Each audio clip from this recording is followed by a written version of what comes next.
एक और चीज़ जान लो, हम जब खाना खाते हैं तो हम खाना खाते समय 3 चीज़ लेते हैं। हमारी बॉडी को 3 चीज़ की ज़रूरत है, कार्बोहाइड्रेट, प्रोटीन और फैट।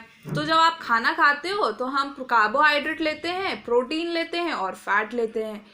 तो क्या कार्बोहाइड्रेट, प्रोटीन, फैट सब एक ही जगह जाके पचता है, एक ही जगह इसका डाइजेशन होता है? नहीं, सबका डाइजेशन अलग अलग जगह होता है। तो किसका डाइजेशन कहाँ होता है ये पता रहना ज़रूरी है। तो सबसे पहले जानो आप कार्बोहाइड्रेट का। कार्बोहाइड्रेट का डाइजेशन स्टार्ट हो जाता है हमारे माउथ में उसका आधा डाइजेशन होता है। फिर वो खाना आता है आपका कहाँ? स्टमक में कार्बोहाइड्रेट का कुछ डाइजेशन नहीं होता। कार्बोहाइड्रेट वैसा का वैसा इंटेस्टाइन में, स्मॉल इंटेस्टाइन में आ जाता है और फिर स्मॉल इंटेस्टाइन में उसका बाकी का डाइजेशन होता है। तो कार्बोहाइड्रेट का डाइजेशन कहाँ कहाँ हुआ? कार्बोहाइड्रेट का डाइजेशन सिर्फ माउथ में होता है और स्मॉल इंटेस्टाइन में होता है, ठीक है।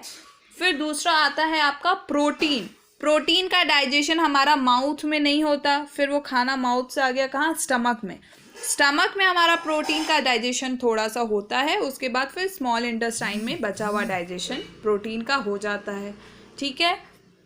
अब हुआ आपका फैट का डाइजेशन आपका माउथ में होता है? नहीं होता। स्टमक में होता है? नहीं होता। फैट का डाइजेशन आपका सिर्फ स्मॉल इंटेस्टाइन में होता है।